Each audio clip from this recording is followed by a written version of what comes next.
Good morning students. बेटा आज हम लोग करेंगे सेंस ऑर्गन्स ऑफ यूरोमेस्टिक्स। लास्ट हमने किया था नर्वस सिस्टम ऑफ यूरोमेस्टिक्स। ठीक है, तो सेंस ऑर्गन्स में सबसे पहले आया था टेस्ट बर्ड्स।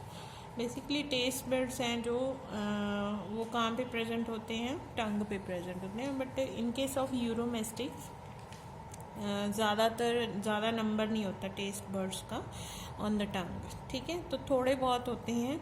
उसमें भी क्या स्ट्रक्चर होता है टेस्ट बर्ड्स का, there are actually these are the group of cells, sensory cells होते हैं। ठीक है, जैसे अभी मैं यहाँ पे ड्रॉ कर रही हूँ, सिंपल सेल है। ठीक है, साथ में सपोर्टिंग सेल्स भी रहते हैं जो इनको ग्रुप फॉर्म करने में हेल्प करते हैं। सेंटर में न्यूक्लियस पड़ा होता है, यूनिन्यूक्लिएटेड होते हैं। और जो अंदर की तरफ है, जैसे ये टेस्ट बर्ड बन गया, यहाँ पे एक पोर रहता है, ओपनिंग रहती है। तो जो इसका ये वाला पार्ट है जहाँ पे पोर प्रेजेंट होता है, तो ये जो सेल्स हैं टेस्ट बर्ड्स में, यहाँ पे उसके इंटीरियर मोस्ट पार्ट में हेयर्स प्रेजेंट होते हैं। They are sensory in nature. तो जो इसका पोस्टीरियर पार्ट है सेल्स का, उसमें वहाँ पे नर्व फाइबर्स या नर्व हेयर्स आर प्रेजेंट। ठीक है, फिर वो आगे जाके ब्रेन के साथ कनेक्ट हो जाती है। जैसे ही उनको कोई टेस्ट फील होता है, हेयर्स को वो सेंड करते हैं message to the cell, and these message send it to the nerve fibres. ठीक है, तो फिर आगे वहाँ पे ब्रेन में जाके उसकी इंटरप्रिटेशन हो जाती है। तो ये तो है टेस्ट बर्ड्स। नेक्स्ट आ जाता है ऑल्फैक्टरी सैक। ऑल्फैक्टरी सैक जैसे मैंने पीछे एक डायग्राम भी दिखाई थी, जो नेजल चैम्बर होता है उसी को ऑल्फैक्टरी, वहाँ पे ये olfactory sacs are present, they are related to the smell.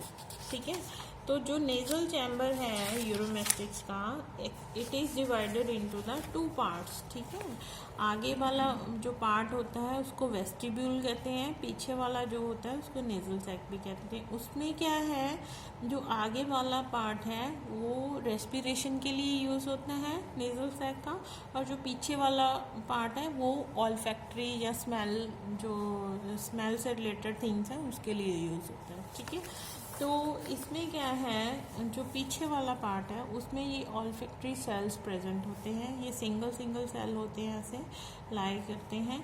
Again एक एक न्यूक्लियस इसके सेंटर में प्रेजेंट होता है। जो इंटीरियर पार्ट है उसमें स्मॉल हेयर्स प्रेजेंट, एंड जो पोस्टीरियर पार्ट है नर्व एंडिंग्स प्रेजेंट होती हैं जो आगे मैसेज ब्रेन को कन्वे करती हैं।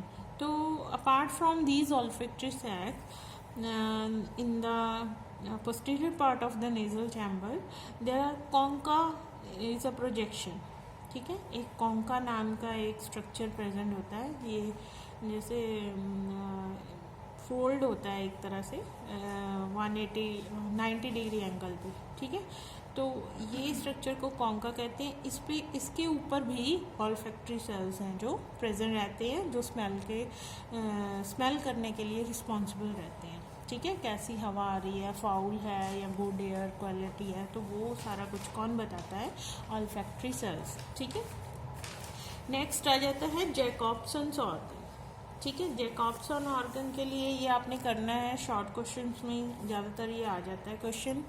ठीक है, तो इसके लिए आपने फिगर 8.20 करनी है।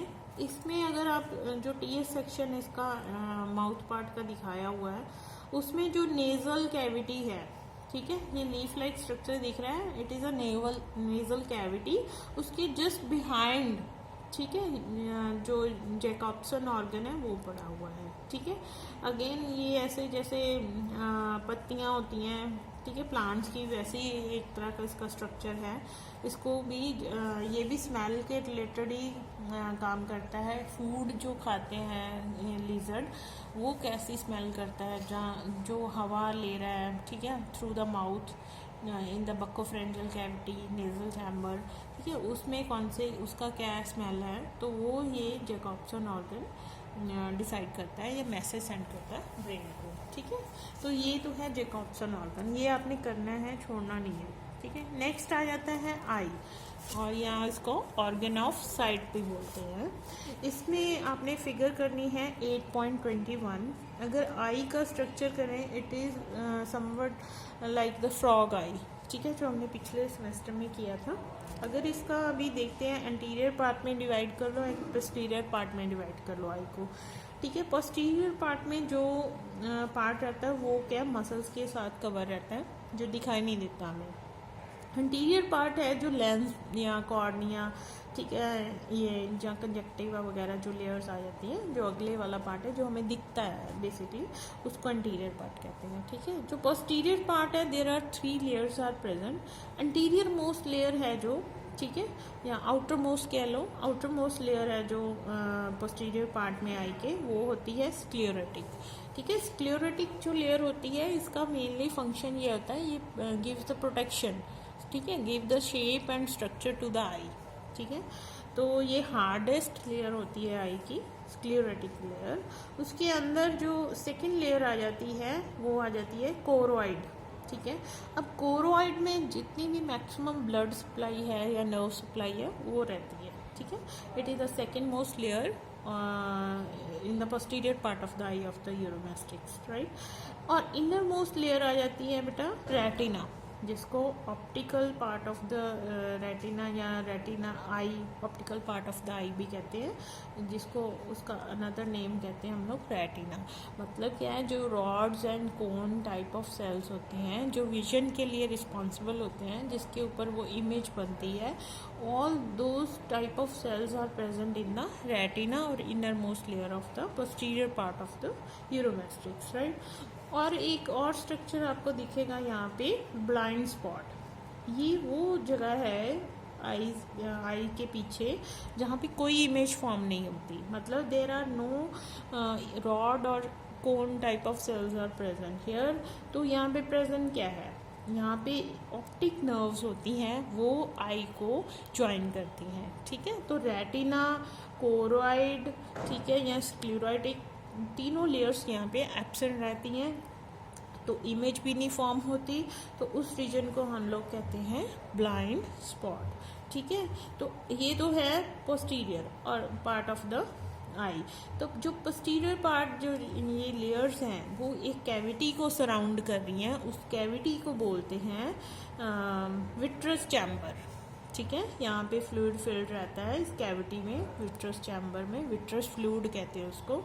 तो उसको सराउंड करती हैं ये तीनों लेयर। तो आगे की तरफ चलते हैं। इंटीरियर मोस्ट पार्ट में अगर हम लोग आई का स्ट्रक्चर देखें, तो जो आउटर मोस्ट लेयर है उसको बोलते हैं बेटा conjunctiva.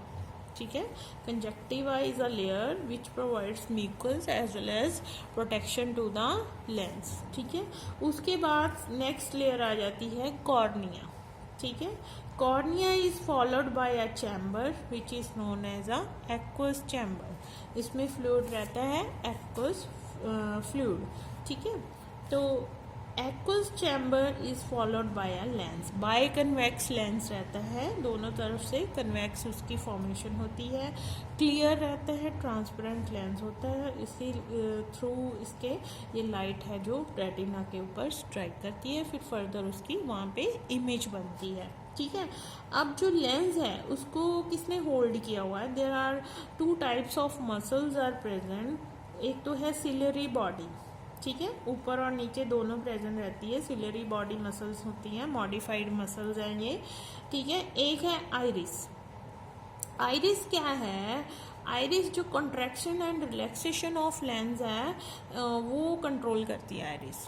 They are responsible for the contraction and relaxation of lens. ठीक है। तो उसको आइरिस मसल्स कहते हैं। ये भी ऊपर एंड नीचे रहती है, ऊपर भी प्रेजेंट होती है आइरिस मसल्स, नीचे भी। Between these muscles above and below there is a space known as pupil. ठीक है। पुपिल क्या है, कोई ऑर्गन का नाम नहीं है, कोई स्ट्रक्चर का नाम नहीं है। It is a space between present between the upper and lower iris, ये याद रखना है आपने। ठीक है। तो it is all about the structure, eye structure of the Uromastix. इसके लिए आपने डायग्राम करनी है 18.21। ठीक है। तो there are 3 types of glands are present. एक तो हार्डेरियन ग्लैंड्स हैं। ठीक है। तो सेकंड आ जाता है सेबेशियस ग्लैंड्स। ठीक है। मॉडिफाइड स्पेशियस ग्लैंड्स प्रेजेंट रहते हैं जो लुब्रिकेट करते रहते हैं, आइज को ड्राई होने से बचाते हैं।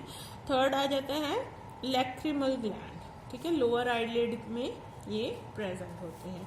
तो there are 3 kinds of glands are present तो नेक्स्ट आपका जो सेंस ऑर्गन है बेटा वो है ऑर्गन ऑफ हियर। कौन सा होता है organ of here? That is a year. ठीक है, ईयर ऑफ यूरोमैस्टिक्स में अगर देखें तो आपने फिगर करनी है, रेफर उसमें 8.23 पेज नंबर है 215 पे ये प्रेजेंट है। 8.23 फिगर करनी है, ये अच्छे से ड्रॉ करना है, लेबलिंग प्रैक्टिस करनी है उसके लिए। तो इसको हम लोग 3 पार्ट्स में डिवाइड करते हैं जो ईयर है यूरोमैस्टिक्स का। एक तो एक्सटर्नल ईयर है, फिर मिडल ईयर आ जाता है, और फिर क्या आ जाता है? इंटरनल ईयर आ जाता है। एक्सटर्नल ईयर में सबसे पहले स्ट्रक्चर आता है एक्सटर्नल ऑडिटर मेटस। ठीक है, ये प्रोटेक्ट करता है जो ओपनिंग है बेसिकली इंटरनल ईयर की या मिडल ईयर की, उसको प्रोटेक्शन देता है। तो एक सिंपल स्ट्रक्चर है एक्सटर्नल ऑडिटरी मेटस। ठीक है, तो ये होता क्या है? स्किन का फोल्ड होता है, उसको बोल देते हैं, जो ओपनिंग को डस्ट से, वाटर से या एयर से, ज़्यादा स्ट्रॉन्ग एयर करंट होते हैं उनसे प्रोटेक्शन देता है। ठीक है, नेक्स्ट जो ओपनिंग है बेटा मिडल ईयर की तरफ देखें तो it is known as tympanum. Tympanum क्या है? जो टिम्पैनम है ये क्या, पतली सी झिल्ली सी होती है। ठीक है, पतली सी झिल्ली सी लेयर होती है, ट्रांसपेरेंट होती है, तो इसको बोल देते हैं टिम्पैनम। ठीक है, तो आगे जो टिम्पैनम के आगे कैविटी है it is known as the tympanic cavity. ठीक है, tympanic cavity form the middle ear of the Uromastix. Tympanic cavity में कार्टिलेजिनस टिश्यू होता है, ईयर ऑसिकल भी बोलते हैं उसको उसका नाम है कॉलुमेला ऑरिस। ठीक है, ये ईयर ऑसिकल होता है, प्रॉपर बोन नहीं होती। ठीक है, कार्टिलेजिनस टिश्यू होता है, ये स्ट्रेच करके रखता है and maintain the shape of the middle year. ठीक है, आगे ये टिम्पैनम जो है लेयर उसके साथ जुड़ा होता है, और पीछे ये एक है फेनेस्ट्रा ओवलिस। ये क्या है? इनर ईयर की ओपनिंग है, उसको आके ज्वाइन कर लेता है, तो इस वजह से वो स्ट्रेच रहती है टिम्पैनिक कैविटी या मिडल ईयर, उसकी शेप को मेंटेन करके रखता है। कौन? Columella auris which is the ear ossicle. ठीक है, आगे ये जो टिम्पैनिक कैविटी है बक्कोफ्रेंजियल कैविटी के साथ ये कम्युनिकेट करती है थ्रू द यूस्टिकियन ट्यूब। ठीक है, now what is a eustachian tube? इसका फंक्शन क्या है? एक्चुअली ये इसका फंक्शन है to maintain the air pressure in the tympanic cavity through the buccopharyngeal cavity. जो माउथ होता है उसका बक्कल कैविटी एंड फेरेंक्स होता है, उसमें जैसे हवा भरी रहती है। ठीक है, वो हवा कान से कैसे कम्युनिकेट करती है? ठीक है, कभी उसका प्रेशर कान में रिलीज कर दिया हवा का, कभी ज़्यादा बढ़ा दिया, वो किस के थ्रू होता है? वो यूस्टिकियन ट्यूब के थ्रू होता है, जो ओपन करती है इन द बक्कोफ्रेंजियल कैविटी। ठीक है, तो ये फंक्शन है यूस्टिकियन ट्यूब का, just to maintain the air pressure in the middle ear of the Uromastix. ठीक है, नेक्स्ट जो आ जाता है इंटरनल ईयर, इसको मेम्ब्रेन लिब्रिंथ भी कहते हैं। इंटरनल ईयर को एक्चुअली ये होता क्या है? It is a cavity. ठीक है, ये एक स्ट्रक्चर है इंटरनल ईयर, वो एक फ्लूइड में फ्लोट कर रहा है। ठीक है, तो ये फ्लूइड प्लस स्ट्रक्चर सबको ये मिला के हम लोग एक टर्म दे देते हैं मेम्ब्रेन लिब्रिंथ। कंफ्यूज नहीं होना कि मेम्ब्रेन लिब्रिंथ क्या है, इंटरनल ईयर क्या है। तो जो इंटरनल ईयर है उसको साइंटिफिकली टर्म दे दी है इन्होंने मेम्ब्रेन लिब्रिंथ। अब इसमें क्या है? अंदर एक कैविटी है which is filled by a perilymph fluid. ठीक है, पेरिलिम्फ फ्लूइड का नाम है, वाटरी फ्लूइड होता है, उसमें जो जितने भी ऑसिकल्स हैं इंटरनल ईयर के स्ट्रक्चर है जो उसमें फ्लोट करता रहता है।